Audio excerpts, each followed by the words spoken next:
So earlier in the chapter, we've talked about vector equations of lines and all the things that we can do with them and the ways that they interact. And now we're going to talk about the vector equation of a plane, so kind of extending this out into a bigger space. So we already know that 2 points make a line just from regular geometry, right? A and B, and it makes a line. And that 3 non-collinear points make a plane, right? I don't want those points falling on the same line, so I stick a third point out here somewhere. I can enclose my space here, my 3 points, and I get a plane that sometimes we label with capital Greek letter pi. Although I think in our textbook sometimes you'll see the lowercase version as well. And just as before with the vector equation of a line, like it's great that we have enough points to make the plane, but I want to make sure this is a unique plane. And so I need a fourth point that I'm going to call P. I'll use a different color. Hello, there we go.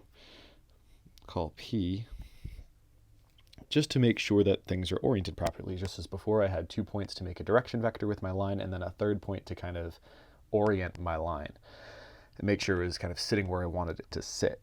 So I can form vectors with these points. So I can form one vector, say A to B, which maybe I'll call U, and one vector A to C. Imagine that actually makes it to C, which I'll call V. And then by that logic, P, AP, is a linear combination of AB and AC. So just moving down here for a minute. So to that end, based on what we learned about linear combinations earlier in the chapter, I can write AP as some amount of AB and some amount of AC, and I'm using Greek letters here just because we are using so many Roman letters otherwise that is becoming a little complicated to juggle them all. So it's a lot easier for us sometimes to switch to a different alphabet so that the variables stick out. So we know that we can express AP, right? If I just look at AP as a vector on its own, we can write this as actually the difference of 2 position vectors from the origin, right? Here's OA and here's OP. So this would be OP minus OA. And if I wanted to express them just by their terminal points, as we often do with position vectors, we get this P minus A from below. Our plane is defined by a point and 2 vectors, just as I have up here, right? Our plane is defined by the two vectors U and V, and then this fourth point P that I actually form a vector out of by using the other 2 that I have already defined. So if I rearrange a little tiny bit,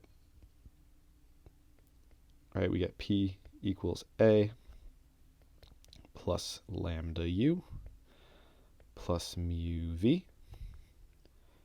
And this is kind of starting to set up my vector equation. And if I rewrite these with components, and I do x, y, z, equals, again, some point A, we'll call it A1, A2, A3, or x1, y1, z1, whatever you want to do, plus lambda and my vector u, u1, u2, u3, and then mu and my vector v, v1, v2, v3, we have the vector equation of the plane, just like the vector equation of a line that I had earlier, just in maybe like a more extended form. So following that logic, just as before, if I read my components just directly across and combine my like pieces, I get my parametric form, just like before, right? Reading everything right across. Nothing here is new.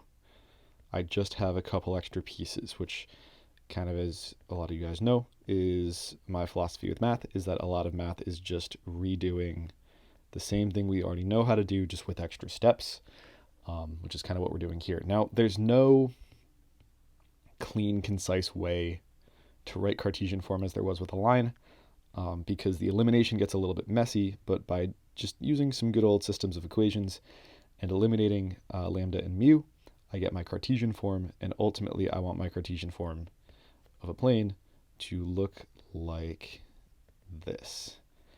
A bit like the standard form of a line from back in algebra. So again, some systems of equations work, but ultimately kind of that's where we're heading.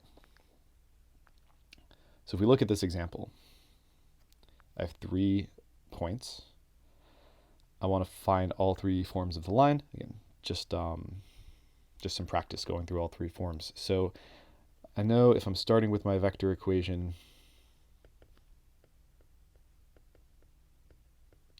I need 2 vectors. So I have some points just as before. Let's make some vectors. So if maybe I'll do A, B first, and we know that to form my vectors, I need to set this initial point back to the origin. So to do that, we're just going to subtract kind of terminal point minus initial point. So AB becomes, let's see, 1, -2, -2. And likewise with C, right? Subtract -1, we'll just subtract 1, subtract 2, subtract 1. And my vector AC becomes 2, -3, -1. So here are my 2 vectors. I can just stick those right in here. I can pick whatever point I want. I guess for ease of use, we'll just stick with A because that's kind of what I've been doing for everything. So let's see, vector U, again, doesn't quite matter the order I work with here because it's a linear combination and all these operations are commutative. So let's see, it's just easier to go in order. And here is my vector form. And again, if I just read these right across, I get parametric form. So just kind of bear with me and write this down for a minute. 2 minus 2 lambda minus 2 lambda minus mu, and this is my parametric form. And as I said, to get Cartesian form, we have to do a little bit of work to eliminate both of these parameters, the lambda and the mu. And I find that the easiest way to do this is often just by plain old elimination. So just to keep track of these, I'm just going to call these equations 1, 2, and 3. And right off the bat, it looks like it's pretty easy to combine 2 and 3, right? I'm just going to take equation 2 and subtract equation 3. So let's set that up. So let's see, I get 2 minus 2 lambda minus 3 mu, 1 minus 2 lambda minus mu, and I'm subtracting these. So 2 minus 1 is 1, -2 minus -2, that all cancels out, which is good, that's what we want. And then -3 plus 1 is -2. Oh, I guess it would have helped if I also included the other half of the equation. All right, so here's one of my combined equations, right? Y minus z equals 1 minus 2 mu.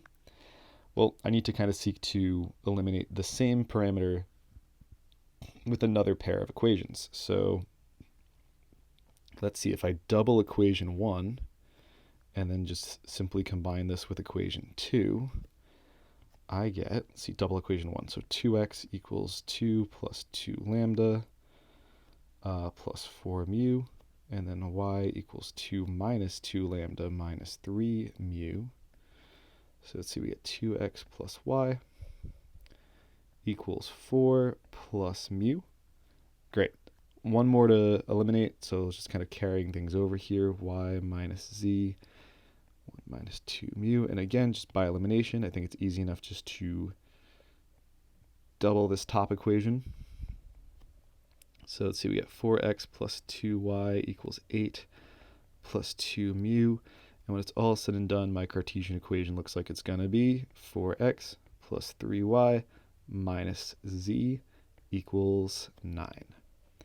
So here is my Cartesian equation.